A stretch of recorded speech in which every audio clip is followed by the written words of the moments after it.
Welcome back to another analysis of the Alabama Crimson Tide football. Of course, I'm going to do the Alabama versus Mississippi State game this weekend.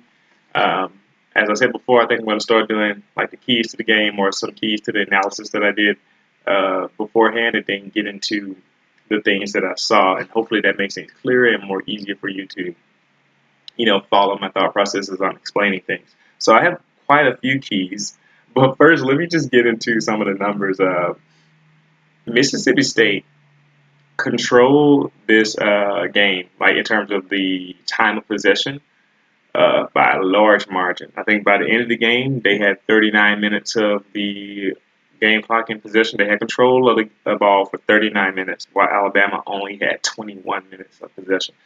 They really turned their game into a ball control possession offense. And the whole point of that was to disrupt Alabama defensively. And I'm going to get into how they did that within my keys. But even though they did that, they did not gain a lot of yards. And although it may have felt like it, they only gained 330 yards total the entire game, which is better than what some of the other teams have been able to do. But 330 yards is not a lot. Which is it's kind of crazy to think about. People thought that, this game here, Mississippi State, they really gave Alabama trouble. I didn't really see it that way in terms of them actually being better than us or like showing, they have like anything like that. It's really hard to describe how their game plan was successful, but I don't think it was ever good enough to actually pull off the win. And I'll explain why. Alabama had 440 yards total offense with only 21 minutes of time possession. Alabama's offense honestly got in its own way a few times in this game. But they really showed overall that they have some explosiveness that Mississippi State really wanted to limit. Alabama had more passing yards than Mississippi State.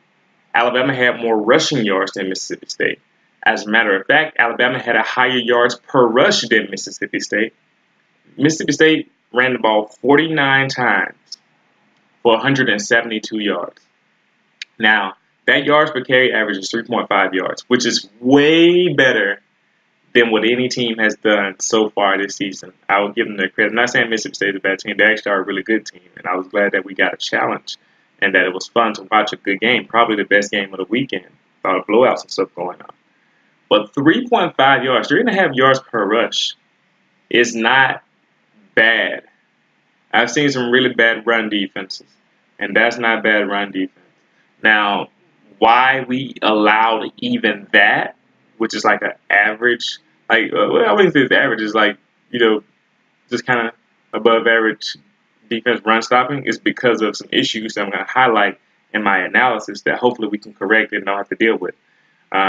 It wasn't that Mississippi State's offensive line was so great, although they did do a good job of blocking. I'll give them that. They got a hat on the hat.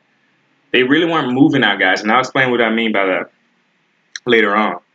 But yeah, Alabama's explosive in the passing game. We had receivers open all day.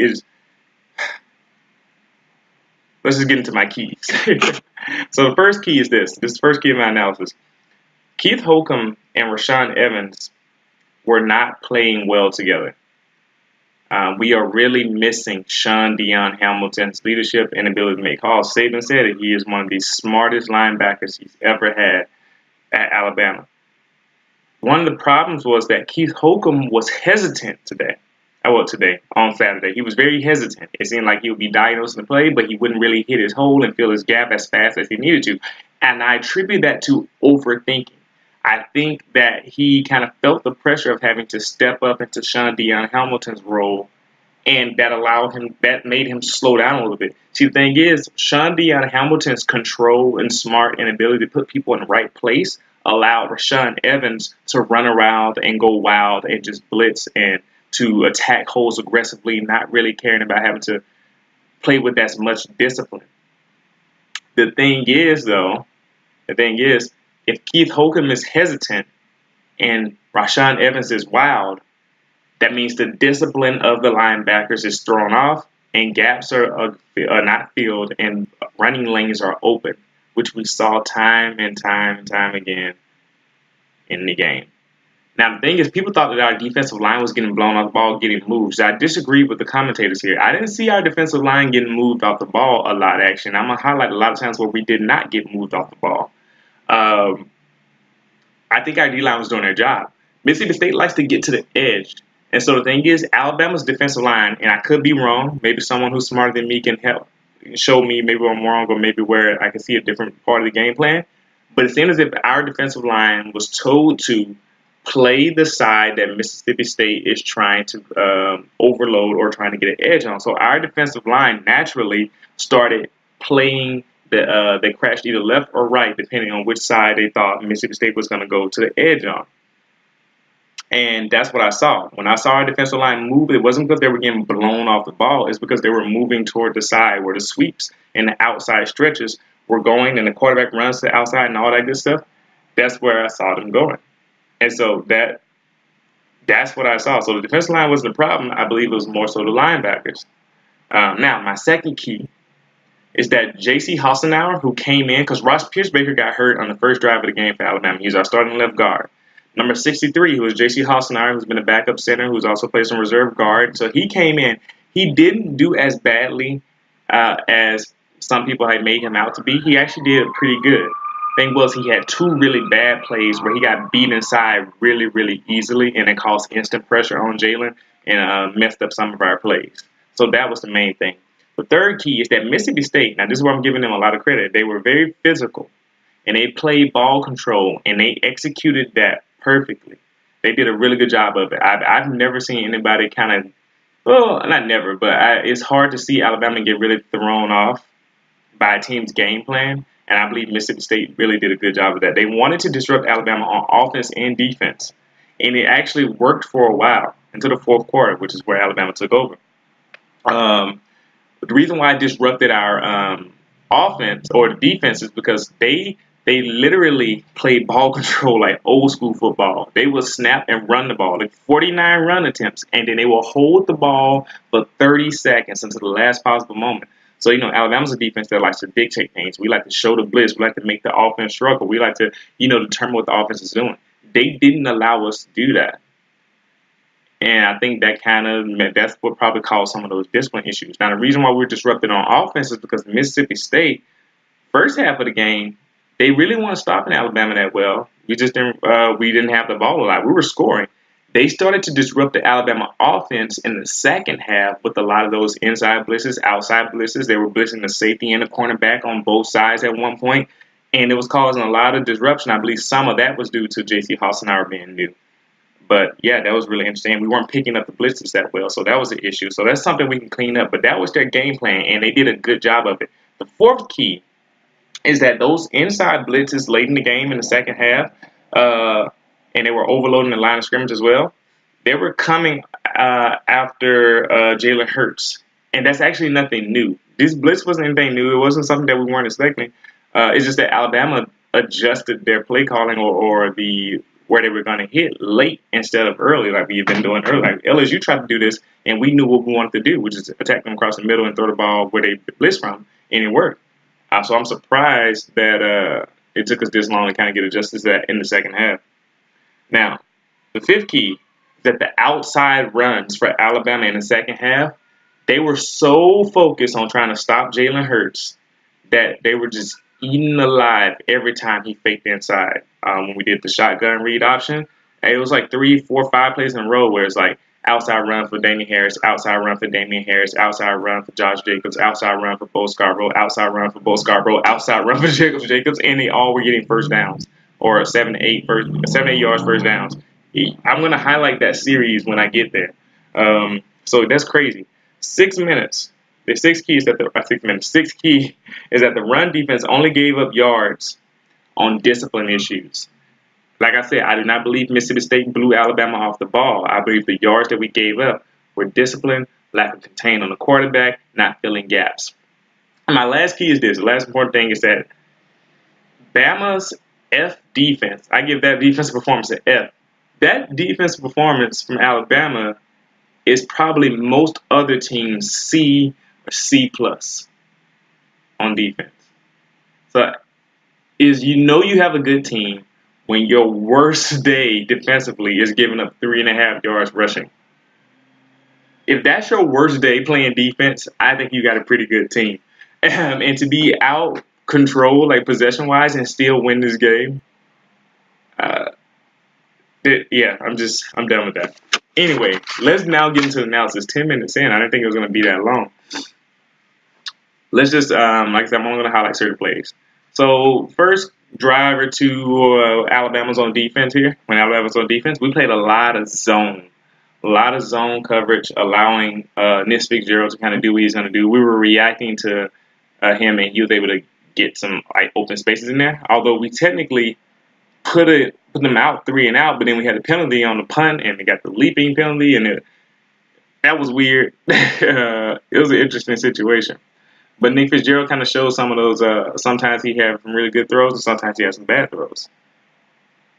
Now, because Alabama was so focused on stopping Nick Fitzgerald running early in the game, we've had some breakdown issues, such as was it the first or second play? It was the first play, I believe.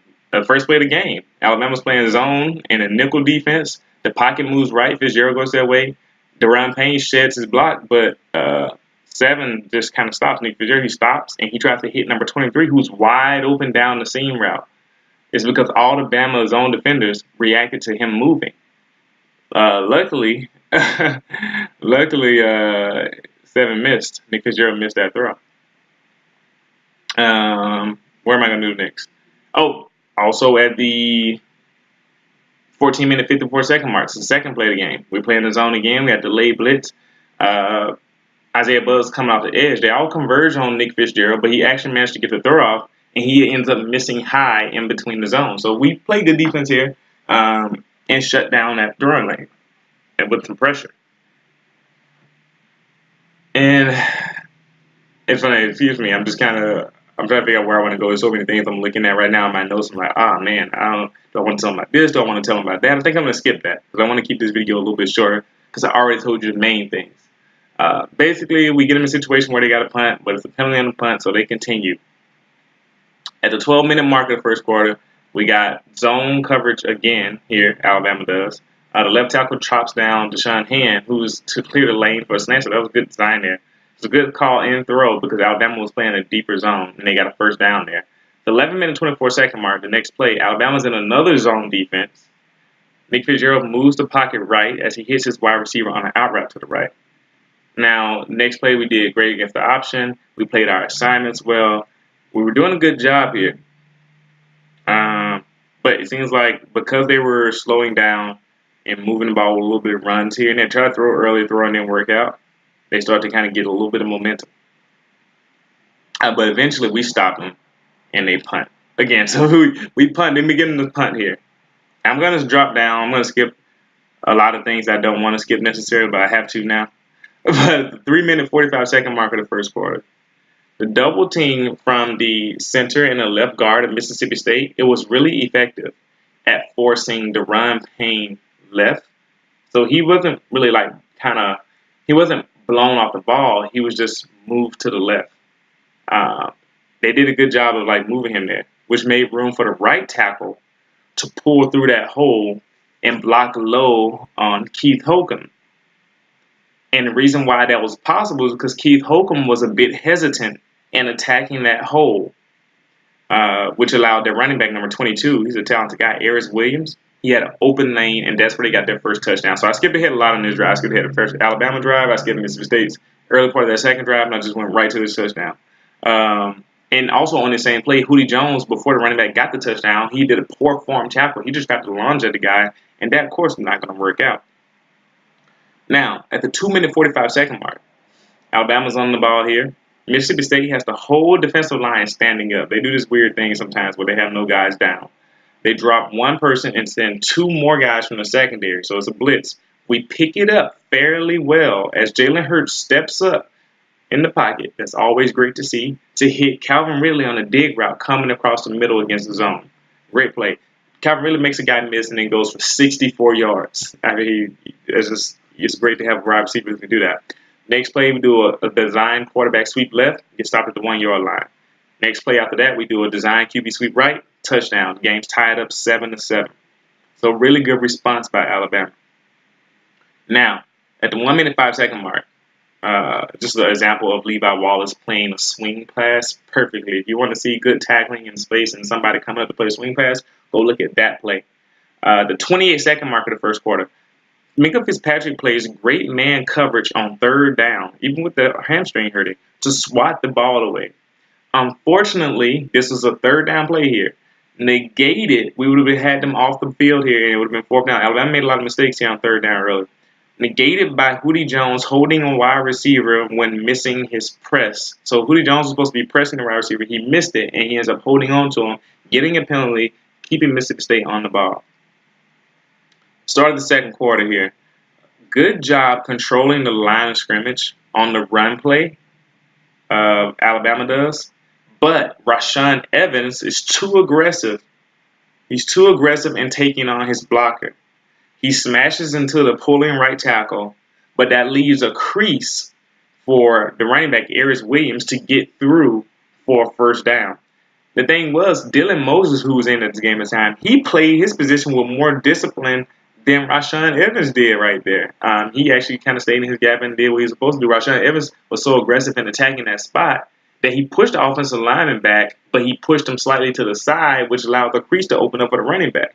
So that's something I think he would have been able to get away with Sean Dion in there, but not right here. That's something they got to learn, something they have to learn what to do. Now, the 14-minute 23-second mark, this is where I noticed they put Dylan Moses in. They put Dylan Moses in during obvious run situations because Keith Holcomb was struggling here. They put Keith Holcomb in because Keith Holcomb was our best pass coverage linebacker now that Mack Wilson and Sean Dion Hamilton house. So Keith Holcomb remained the dime linebacker, so I'll talk about that a little bit later.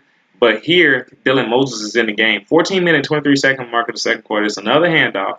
Aries Williams gets 2 yards, only 2 yards. Dylan Moses, I noticed I said he's remained in, so he replaced Keith Holcomb. But then on the next play, 13-minute, 45-second mark, some good discipline on the shotgun run by Alabama as Anthony Jennings, who didn't get any mention at all in this game, played so well from an assignment and discipline standpoint. If you just watch Anthony Jennings throughout this game, watch how many times he contained the edge, played the QB when it was his time, played the running back with his time, and didn't let guys cut back. He did his job so well. 3rd and 7 now. So this is 3rd and 7. 13-minute, 5-second mark. Keith Holcomb's in again as the coverage linebacker, so he's in there. Now, Ronnie Harrison and Rashaan Evans, they come in on the blitz. This makes the pocket very tight. Nick Fitzgerald, though, hits number 81, 3 yards short of the first down. Now, keep that in mind because Tony Brown comes up to tackle him. But then, it's funny, shout out to Funny Maine. If you got Alabama fans don't know him, he does these how Bama fans watch, certain games or week 11 or week 12, however it may be, whatever week it is. He's really funny showing the video. But this is his cousin, number 81 from Mississippi State, Justin Johnson.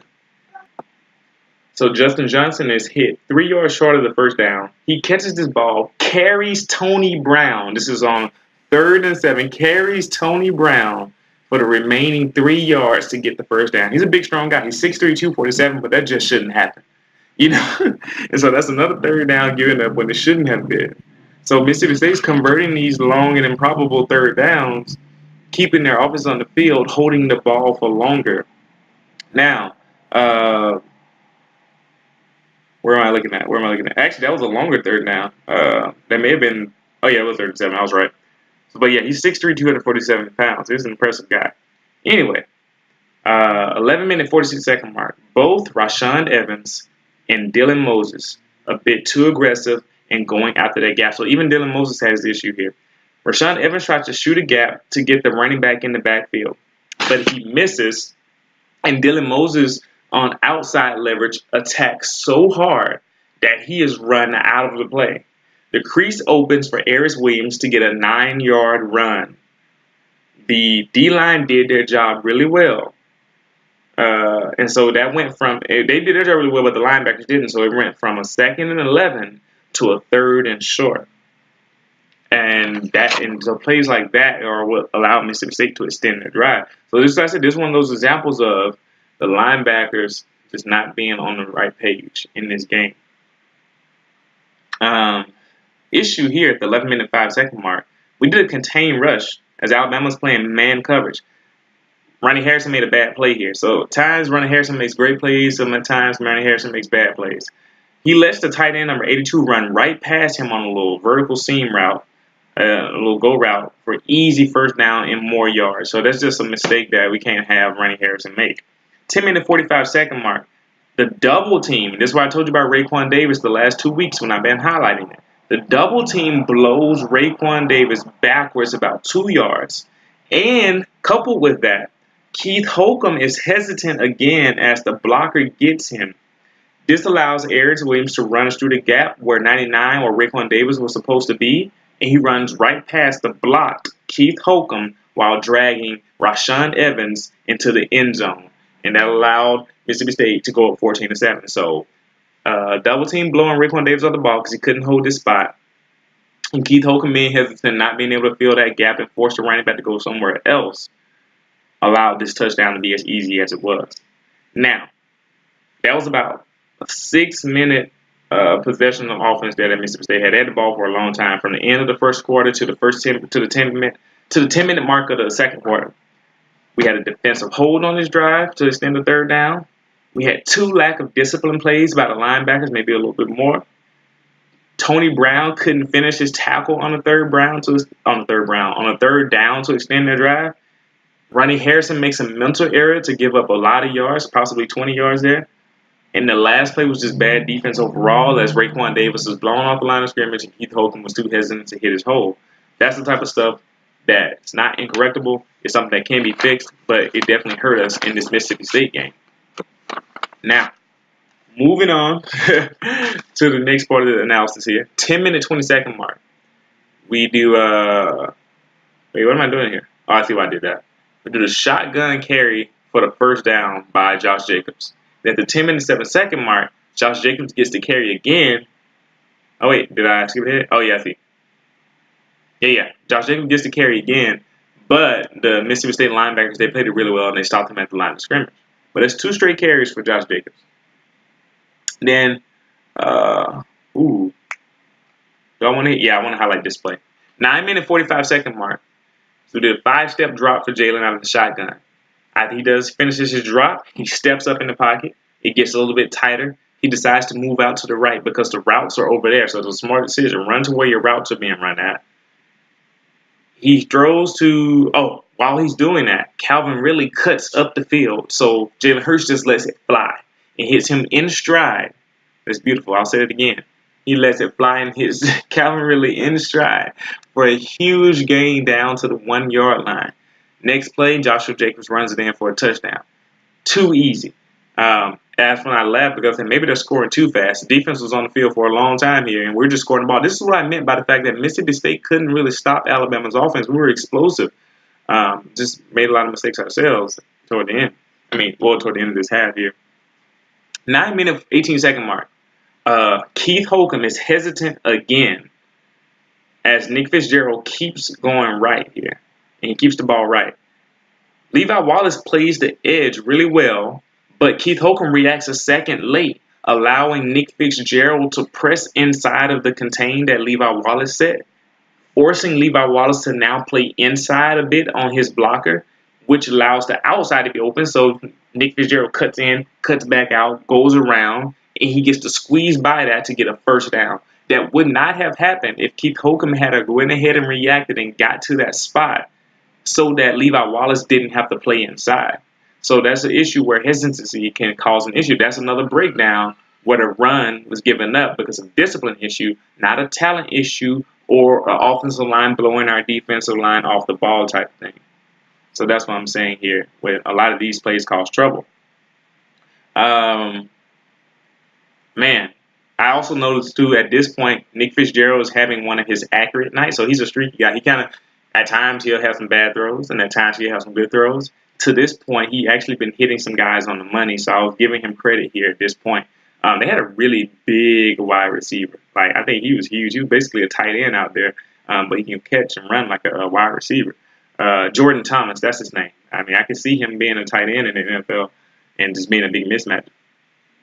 He actually beat Levi Wallace on a streak route, but luckily he dropped the pass. That would have been a big game for them, but he missed that.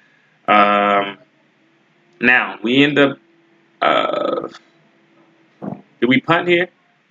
Oh yeah. They punted back to Alabama here because we end up getting a stop. So Alabama got a stop here.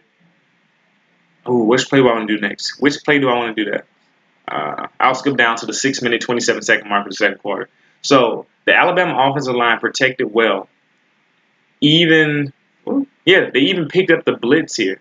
Jalen Hurts had time to throw the back shoulder throw to Ridley. Now it was a bit low, but it was outside and only where Calvin Ridley could get it.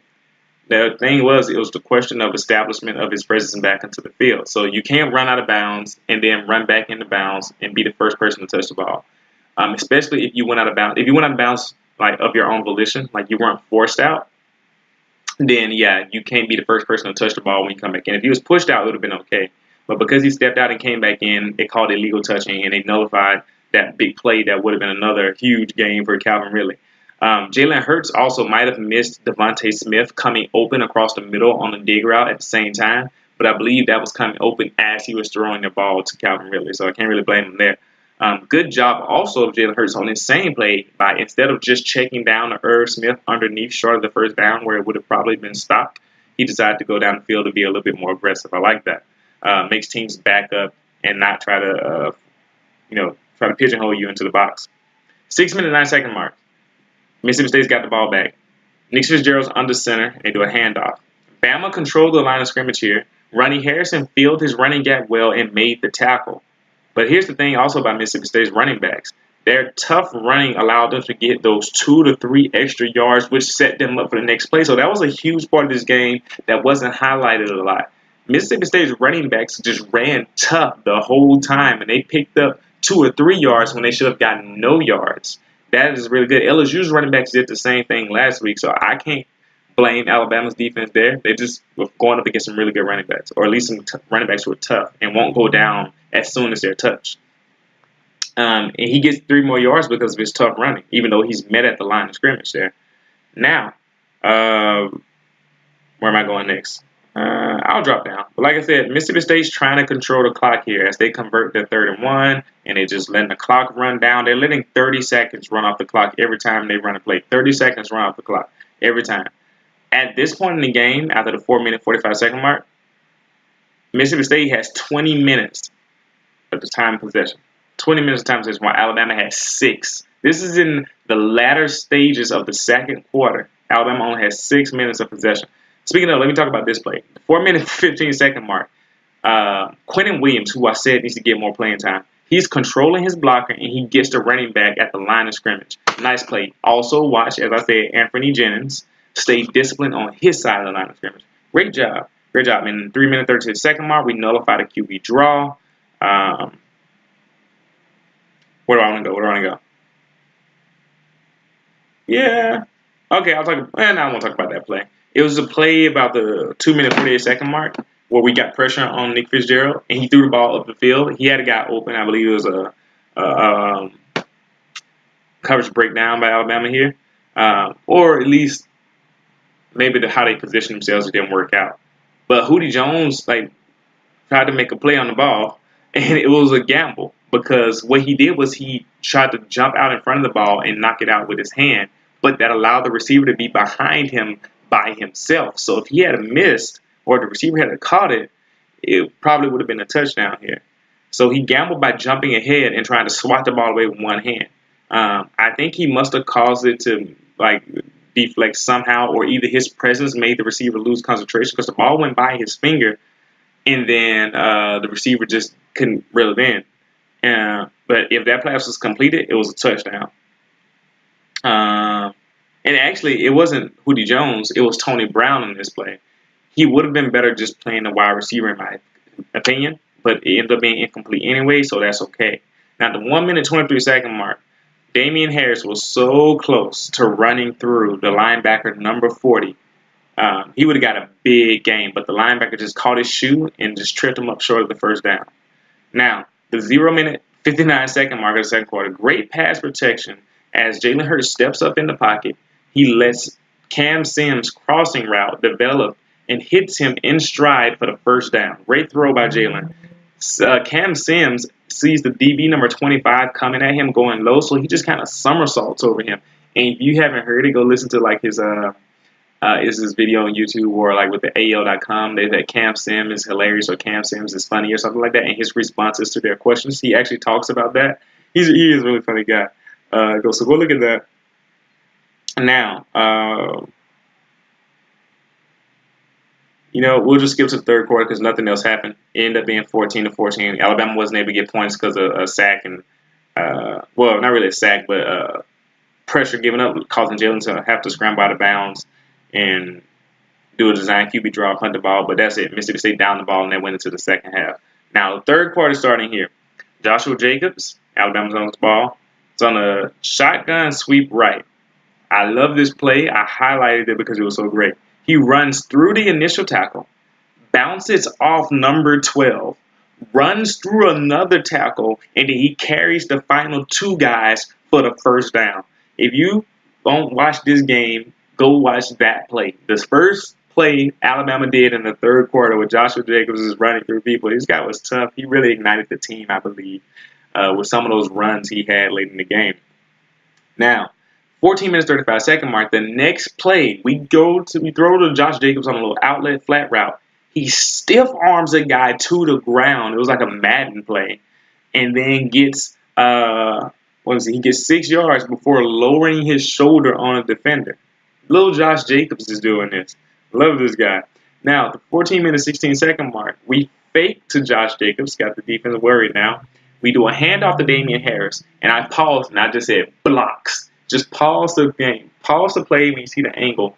The blocks on this play, Lester Cotton, Irv Smith, Jonah Williams, J.C. Hassanauer, all beat their man one-on-one blocks to open up a huge lane for Damian Harris. Big game for Damian Harris. It's the first time, though, because he was running down the field. He got a huge game, but he got caught from behind. And I said that's the first time he has been caught from behind all season. That defensive back did not want to get beat for a long touchdown because he was hogging him down. So that was a funny moment for me. Now, I'll skip down. 12 minute, 52-second mark. Great pass protection as Jalen Hurts steps up to try to Jerry Jeudy on a post route in the end zone. This actually should have been a touchdown. Final score of the game should have been 35-24. But this actually was a bad throw. One of two bad throws I've seen from Jalen today. Only two bad throws. I hadn't seen a bad throw from Jalen in a minute, actually. It was a really bad throw. The ball took a nosedive because he was aiming it. That's why I said Jalen at times seems like he's trying to aim the ball rather than just let it throw because he's just so excited about getting it to the receiver. The ball took a nosedive, and at first I thought he was trying to protect Jerry Jeudy by throwing the ball low and making it a harder catch because I saw the safety coming over to hit Jerry Jeudy. But when I looked at it from the back angle, he had enough time to hit Jerry Jeudy safely with a normal throw. It was just a bad ball. And he was just trying to aim it. He knew he had a touchdown, and I think he got too excited and threw the ball low. So that leaves Alabama up 17-14. This is the last time we scored for a while into the fourth quarter. Now, let's jump down a little bit. 10 minute, 35-second mark. Mississippi State's on the ball. Actually, I want to talk about that play. We'll let it go. But the perfect call Mississippi State had against the nickel blitz here. They do an outlet to number 21, which gets the first down. Because we blitzed from that side and left the guy open, that allowed that running back to have all the space to get the first down. Now, then, I think, just a little bit later. But I'm not going to talk about that play. Actually, no, I will. 9 minute, 20-second mark. They do another outlet pass to the running back, this time Eris Williams, number 22, in the flat. This pass gets a first down, not because, it was such a great play call. It's because Hootie Jones turns him loose. Hootie Jones was covering him, and Nick Fitzgerald wouldn't have thrown his ball, but Hootie Jones decides rather suddenly to just turn upfield and start playing coverage upfield. And that just left the flat wide open. Nick Fitzgerald's like, well, if you're going to leave it open, I'm going to throw it. And it was a first down. Now, at the 8 minute, 41-second mark, Levi Wallace blitzes. Plus, Quentin Williams is dominating the center to pressure Nick Fitzgerald throwing.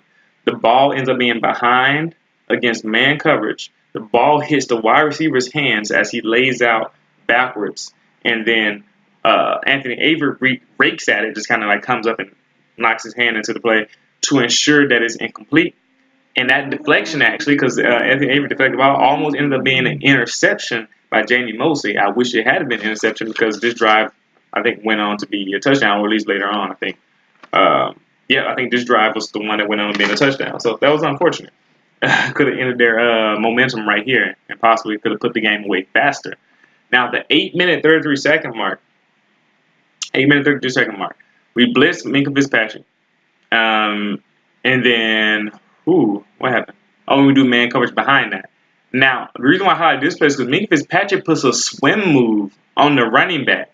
I mean, he basically did a swim move like he's playing defensive line, and he hits Nick Fitzgerald as he throws. Minkah Fitzpatrick can do everything. He's a pass rushing specialist now. He's incomplete. Now, it's 3rd and 10, and you know what that means. I'm highlighting 3rd and 10 for Mississippi State. They should have been off the field. They should have been off the field on this play. Now, at the 8-minute 28-second mark, because it's 3rd and 10, Bama comes after Nick Fitzgerald, but they lose contain. Nick Fitzgerald then scrambles for the first down, so they get more big yards off of discipline issues and containment, not because they blew Alabama off the ball. I just got to keep highlighting that.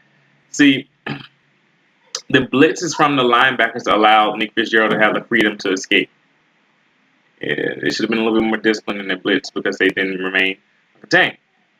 Now, I've been talking bad about Keith Holcomb's hesitancy, but at the 7-minute 52-second mark, he actually does a good job on the tackle here on Fitzgerald.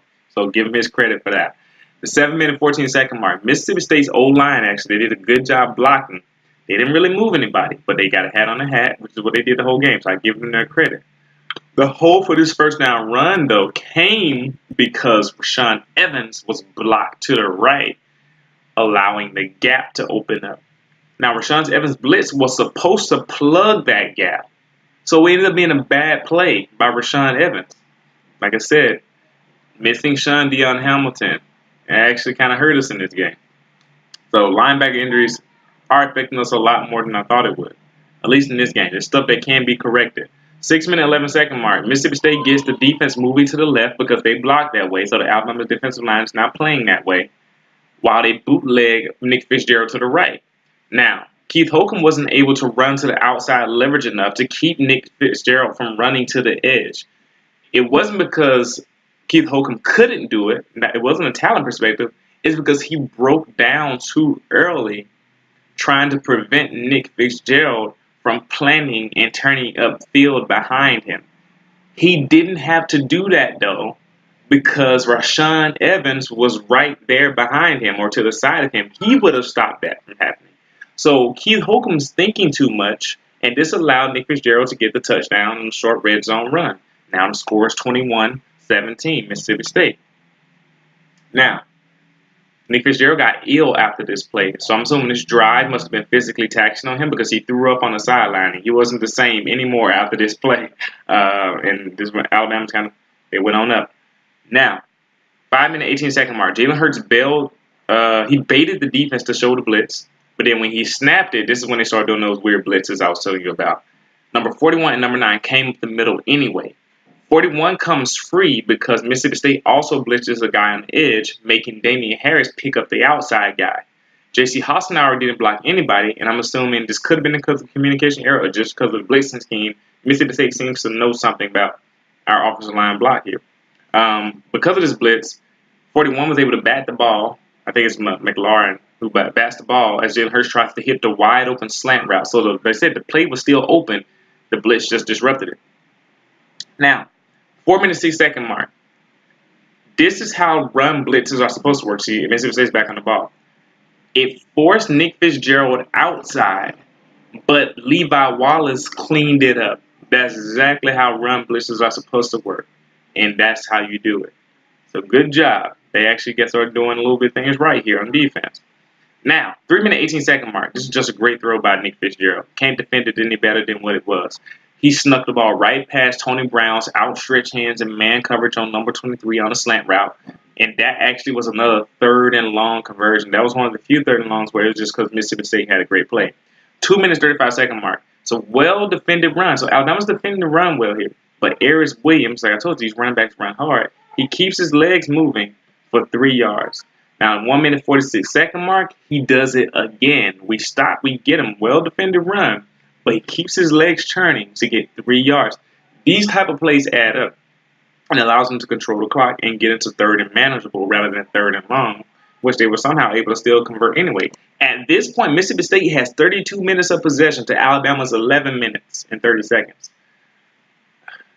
That's a lot. But keep that in mind. I say that now, and then remember what the final time possession was. 38 minutes and 21 minutes. So Alabama, after this point, held the ball more than Mississippi State. Now, 1 minute 8-second mark, man coverage from Alabama as Mississippi State saw this by motioning a wide receiver from the bunch route and back. So they motioned him away, brought him back. They did this 3 other times after this. They really liked this, try to play to see what coverage Alabama's in. They thought they can get us. They run an inside pivot route from the motion wide receiver, which was defended by Levi Wallace. The defensive line pushes the pocket, but Levi Wallace slips while trying to flip around to match that pivot route to guard the wide receiver. This gets big yards because Levi Wallace doesn't get up. In the last few yards, like 10 extra yards, were allowed because Rashawn Evans missed the tackle. And guess what? That was on the 3rd down. So we couldn't get off the field on 3rd down. That was one of the stories of the game. And in the 3rd quarter, we had a well-defended run. Now, here's the 4th quarter. We started off defending the QB draw extremely well. No yards here, not much going on. Now, 14 minute 27-second mark, Mississippi State tries to do that bunch wide receiver thing again. They do it right this time on 3rd and 6. The rollout right was defended well. We forced Nick Fitzgerald to throw to the back of the end zone against man coverage toward his guy. Couldn't get it. Forced a field goal. Last time Mississippi State scored, and now the score is 24-17, Mississippi State. Last time Mississippi State scored. Alabama scored the final few times. We would have had 34 yards if we hadn't missed the field goal later on, but I'll get to that. 13 minute 43-second mark. Jalen Hurts turns into a halfback right here and trucked 2 defenders after getting the 1st down. He trucked them, like literally. Also, that little slight hip and head movement that we saw Tua Tagovailoa do against Vanderbilt as well, where he kind of like goes one of those and keeps running the other way. He makes a defender mix in the backfield because of that, which allows him to get the yards. And that defender actually got hurt. I mean, that move like put the guy on the ground. Where am I going next? 12 minutes, 20-second mark. Jalen Hurts IDs the defense, and then Mississippi State calls a timeout. So they're trying to disrupt us. They were trying to disrupt us with timeouts. They were taking their time on defense. They were really trying hard to disrupt us. 12 minutes, 12 seconds, 4th quarter. Mississippi State sends the safety and the cornerback blitz on both sides. So they got safety coming from the right side of the defense, cornerback coming from the left side of the defense. Josh Jacobs faces the wrong way, the wrong side, as McLaurin, number 41, gets the sack because Josh Jacobs didn't go block left. He turned right, which allowed the safety to come in unimpeded to hit Jalen. They also sent both of their linebackers up the middle, so it was an all-out blitz against man coverage, and all of Alabama's wide receivers were open. I closed my eyes and just envisioning it. Calvin Ridley's wide open, Jerry Judy's wide open. It's because the blitz wasn't picked up. If the blitz was picked up, it's a touchdown. Mainly because Calvin Ridley had a touchdown as he put a great move. I put a big box on this. Go look at this play. 12 minutes, 12-second mark on the cornerback to get wide open. I mean, he was wide open. The cornerback was in cement once Calvin Ridley put the move on him. I don't know what he does with his hips and the leg that does a little outside fade that gets the defender looking toward the sideline. But he did it, and he runs right by him. If Joshua Jacobs just picks up McLaurin, that's a touchdown. That's a touchdown right there. Now, 11 minute 42-second mark. Joshua Jacobs gets the edge as well as good blocking on the right side of the offensive line for 11 yards here. Mississippi State blitzed the middle again, so they're trying to contain Jalen. So the outside run was clutched. Now, Dable must have noticed this because we're going to keep going now. 11 minute 6-second mark. A bad pass. So this is the second bad pass I got from Jalen Hurts. The ball was low and in the ground. It took that nosedive again, like the one from earlier. Devontae Smith was wide open on the slant, but he couldn't really get it. It didn't hit the ground, but it was so low that Devontae Smith couldn't pull it up while running the slant. So now Bama goes for it on 4th down because of that. 11 minute 2-second mark. Mississippi State's trying to be cute by blitzing the inside linebacker, but the inside linebacker loops around to the right side of the defense to try to go around and get Jalen from the outside. Jalen Hurts recognizes this and runs right through the vacated spot for the first down. Good speed by Jalen Hurts to get right by number 90 who reached for him because it was close. I mean, if 90 had got a hand on him, he probably could have stopped him short, but he got it. Now, the 10-minute, 39-second mark, we'll do a read option again that Jalen Hurts takes outside for 6 yards. So what I'm saying is that Mississippi State is so focused on the middle that the outside runs are eating them alive, and they lived and died by this inside blitz. 9 minutes, 57-second mark, that safety blitz again. But Damian Harris runs right past him up the middle with great blocking to open up a gap. Well, to the open gap, I mean. Now, he broke 2 tackle attempts on this play to get a touchdown. So this Mississippi State, they were blitzing, they were feast and famine. They blitzed, they got a sack, they blitzed, gave up big touchdowns or big runs. That was their downfall. They had to be aggressive because they weren't so as talented to beat Alabama themselves. But it worked. Man, this video ended up being longer than I thought it was going to be. 9 minutes, 4-second mark. I really don't know what Rashaan Evans and Keith Holcomb were doing. I just don't know. They left the gap. They left it. They just left the gap. Rashaan Evans attacked it, but Keith Holcomb didn't feel it. He usually just get a run. It was just sad. Now, the 8-minute, 31-second mark. The pattern. So, Mississippi State's showing a pattern here. This is the pattern that they've been doing this whole time. Mississippi State blocks one way, and they have their running back cut back because they know Alabama's defensive line is going to play the edge to the way that they block. They were counting on being able to attack the linebackers with their running backs. But this time, Rashaan Evans makes the tackle. So this is good. 7 minutes, 53-second mark of the fourth quarter, we can nullify the QB draw. 7 minutes, 9-second mark, they do that bunch formation again to ID the man coverage. And it was, but Alabama was prepared for it. We tackle them short of the first down. They punt. So at this point, you see Alabama is now controlling the game. And Alabama knows what's coming. So they keep.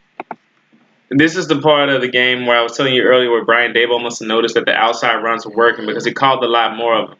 So the 6 minute, 30-second mark of the fourth quarter, Bo Scarborough's on an outside run to the right and he gets 6 yards. At the 6 minute, 1-second mark, Bo Scarborough does an outside run to the left side. The Bama offensive line blocked right. So now we start to imitate the Mississippi State game plan by having our blockers go one way, getting the defense to flow that way, and then taking the running back to the opposite side of the formation. Now, at the 5 minute, 44-second mark, Bo Scarborough should have had a touchdown here because they do another shotgun run to the outside to the right for the first down. So he gets the first down. But Bo Scarborough pulls up after turning the corner, so he must have gotten injured or must have felt something happen in his hamstring or in his lower leg because he stopped running. If he had planted once he got to the outside and gone on the field on the sideline, that's easily a long touchdown for him. Now, the 5 minute, 22-second mark, Damian Harris on another shotgun run on the outside. He does one to the right. He gets the first down and more yards here. Now, Mississippi State keeps being sucked into Jalen Hurts on a read option. They see Jalen Hurts do the fake, and they all converge on the middle, and that allows the running backs just enough time and reaction to get to the outside and to continue to exploit this defense. And this is why Alabama ended up gaining so many rushing yards in the fourth quarter and in the second half in general. At the 4 minute, 25-second mark, Jalen Hurts has to throw away the ball because this is one of those two plays where J.C. Hassanaro was beat inside and it forced him to go into outside contain and get sacked. Jason Hassanaro had two of those plays. This is the second one. I didn't mention the first one because I was skipping ahead.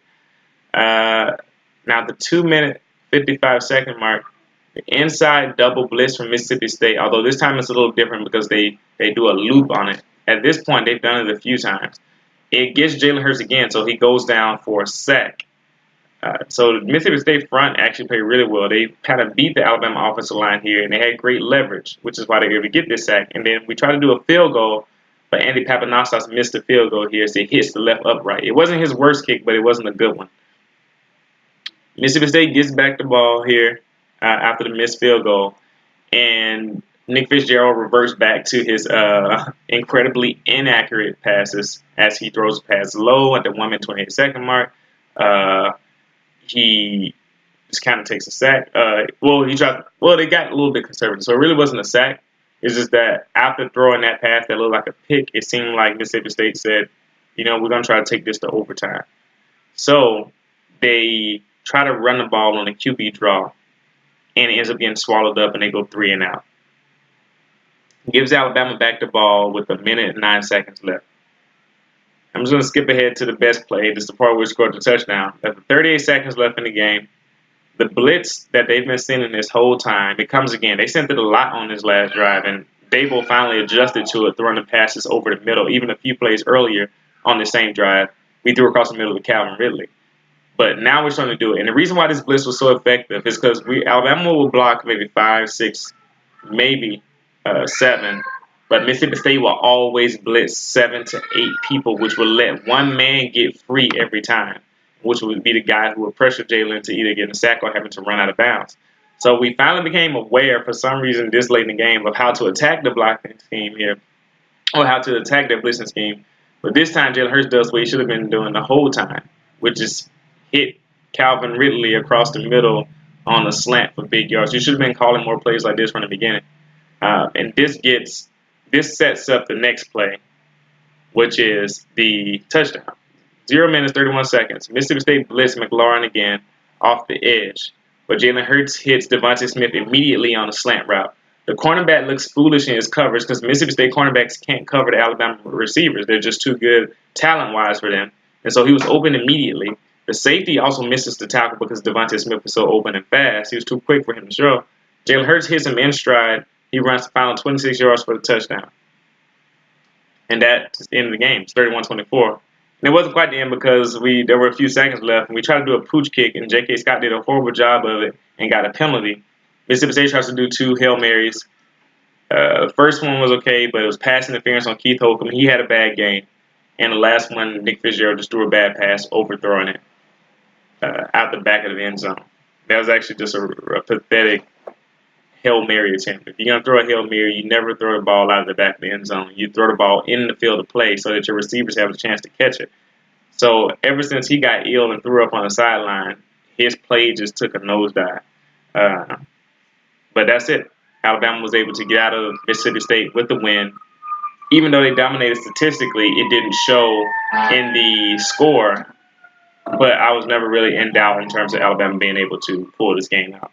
So that's it for this game. Of course, this week we have Mercer coming up, which is basically a tune-up game for the Iron Bowl in a couple of weeks.